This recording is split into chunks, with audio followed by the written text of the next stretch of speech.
என்ன மாதிரி ஆள் பிரசங்கம் பண்ணா பாதி காணிக்கை தான் போடுவீங்க, பாதி கொண்டு போயிருவீங்க வீட்டுக்கு, கையை உயர்த்துவர் அல்லையா சொல்லுங்க. ஆனா அந்த மாதிரி ஆட்கள் பிரசங்கம் பண்ணாருன்னா இன்னும் வீட்டுல இருந்து எடுத்துட்டு வருவீங்க, கையை உயர்த்துவர் அல்லையா சொல்லுங்க. ஏன்னா அவர் ரொம்ப வலிக்காம என்ன செஞ்சாரு. நீங்க என்ன செஞ்சாலும் ஒண்ணும் சொல்லக்கூடாது. நீ பூ வச்சுக்கலாம், போட்டு வச்சுக்கலாம், செருப்பு போட்டுக்கலாம், கொக்கு மாதிரி இப்படி நின்னுக்கலாம், முடிய விரிச்சு போட்டுக்கலாம், பாதி பக்கம் ட்ரெஸ் இல்லாம வரலாம், so etcetera etcetera something something something wrong.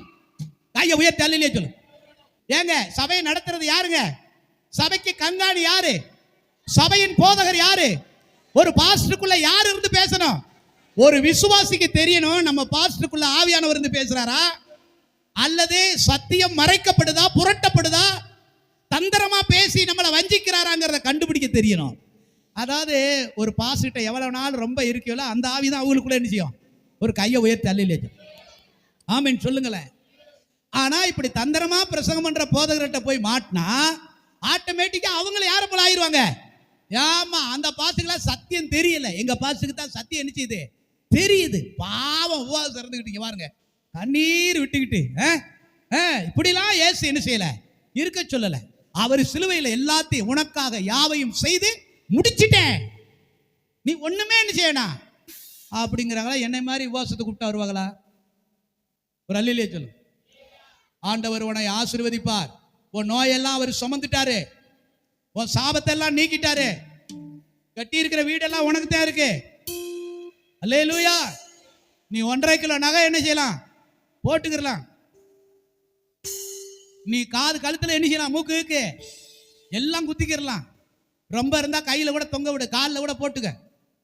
நீ என்ன வேணாலும் செஞ்சுக்கிறலாம், என்ன வேணாலும் சாப்பிட்டுக்கலாம், எப்படி வேணாலும் உடுத்திக்கிறலாம். நல்லா இருக்குல்ல?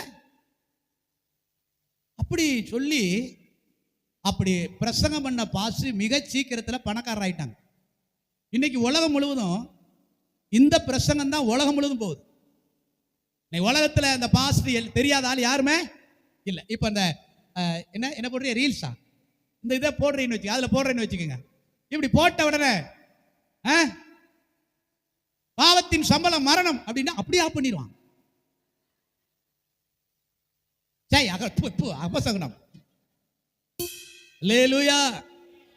கர்த்தர் ஒரு ரணத்தை பிதுக்கி ரத்த வர தொடச்சி உனக்கு மருந்து ஓடுவார் அப்படின்னு நினைச்சிருவான்.